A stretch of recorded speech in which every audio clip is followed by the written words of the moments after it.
This is episode 247 of Zen and the Art of Real Estate Investing with my guest, Niyi Adewole. Niyi, like me, I think we're swapping bios, is an investor-friendly realtor, real estate investor, and a podcast host. Niyi, welcome to the show.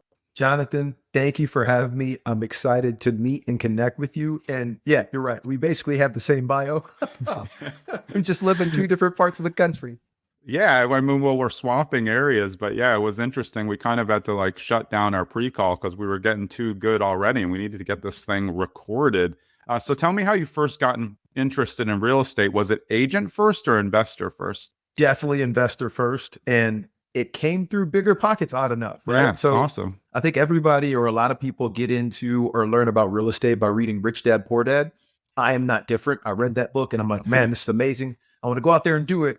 And then I reread the book and I'm like, there's not an actual manual of how to get out there and do this. Yeah. And so through doing it's the light bulb, but like, you're right. There's not like, wait, what's the next steps? It's usually like, oh, should we play like cash flow quadrant or cash flow or something? But there's no course for it really. Exactly. And so I was blessed to find and see that Bigger Pockets had just released a podcast. It's back in like 2015. So it was early on days, and started listening to that. And that's what really got me the step-by-step approach of how to get in. And so that was about a decade ago. And I started on the investment side by buying a house hack. Yeah. So, I mean, what interested you about real estate? Was it the opportunity to make secondary income, or did you think even right then, wait, this is going to be my full path. Eventually, I want to be in this full time? Definitely did not think it was going to be my full-time thing. It started off as just a side hustle. Yeah. What I wanted to do is I was able to get into a nice corporate job. I was in medical device sales, and it's very hard to get into medical device sales. It's like the epitome of sales, either that or tech sales. And so I was making income, and I, full transparency, did not at the time know how to invest it.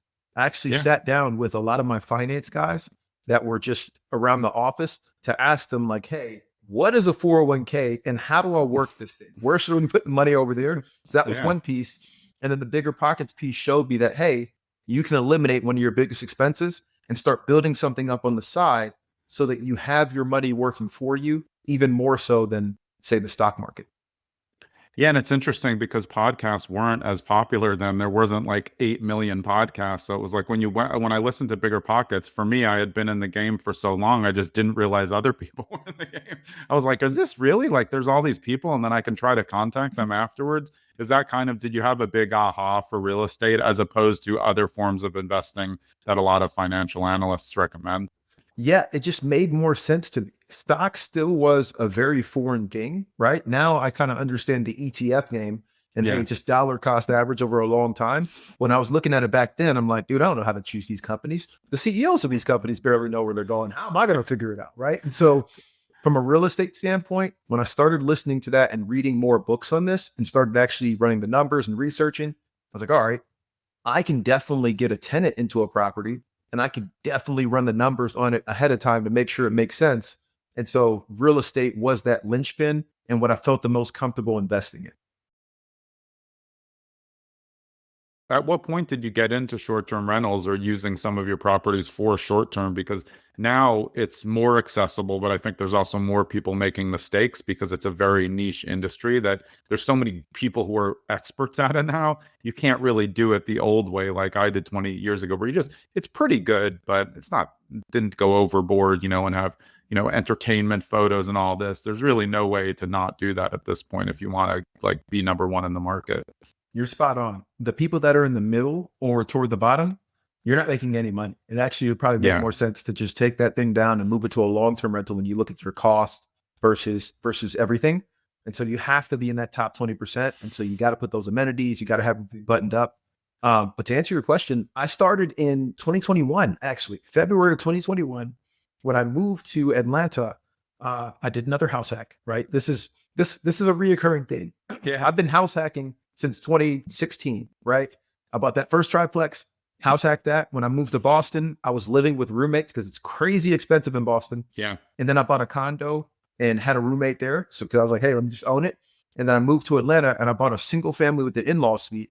And I wanted to try out this short-term rental thing. A couple of the other investors I knew within my network had been doing this for a couple of years. They were like, Niyi, you got to get into this. I said, you know what? I'll try it in a house hack because I know if it doesn't work, I can just move that to a long-term rental and still be good because I ran the numbers both ways. Yeah. And long story short, I almost doubled the income that I could have made as a long-term rental. And then it opened my eyes to doing more of that, and we expanded quickly. I have a couple questions for you that I think will really help investors. And whenever I have someone who's an investor and also an agent, I always ask these questions. One, should investors get their license? I think I know what you're going to say. But two, what should they be asking a real estate agent to figure out if they actually know anything about investment properties? Because we both know 99% don't know anything. 100%. And so to answer the first question, only if they're going to actively use it to help other people. If you're getting your license just for yourself, like I didn't even realize this. There's so many fees that you're paying. Unless you're going to be buying minimum 3-4 deals a year, you're not going to save anything by getting your license. And so, and you won't be good at it.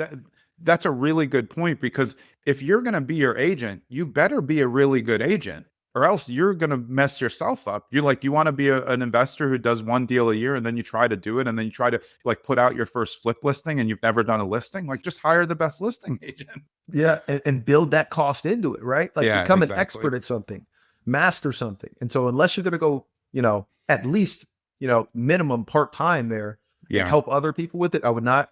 And then on the other end, when you talk about what you should be asking your realtors, you should ask them if they invest themselves, right? When it comes to all the different partners that I work with, whether it's CPAs, whether it's lenders, I always want the folks that are investing themselves, because look at it, we're in tax season. That's why on top of mine, I'm trying to work through the taxes. But this may be the first year I file on time. Of course, this comes out like in June, but hopefully I will have filed on time this year. Come on now, Jonathan, you are way ahead of me. Last year was the first time I filed late, and now I think it's a recurring thing. It's like, okay, I'm definitely not on time.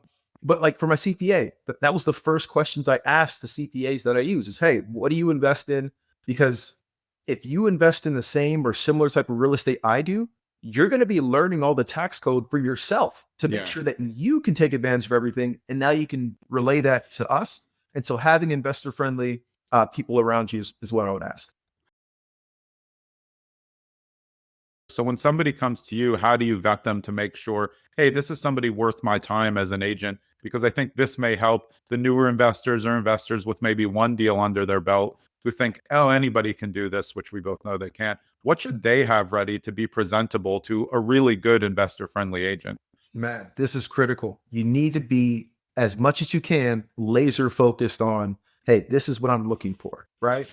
I can't tell you how many conversations that Jonathan and I probably have on a daily basis where it's like, hey, I just want a good deal. All right, I'm going to do a burr, maybe a flip, maybe a house hack. I'm open to all that stuff.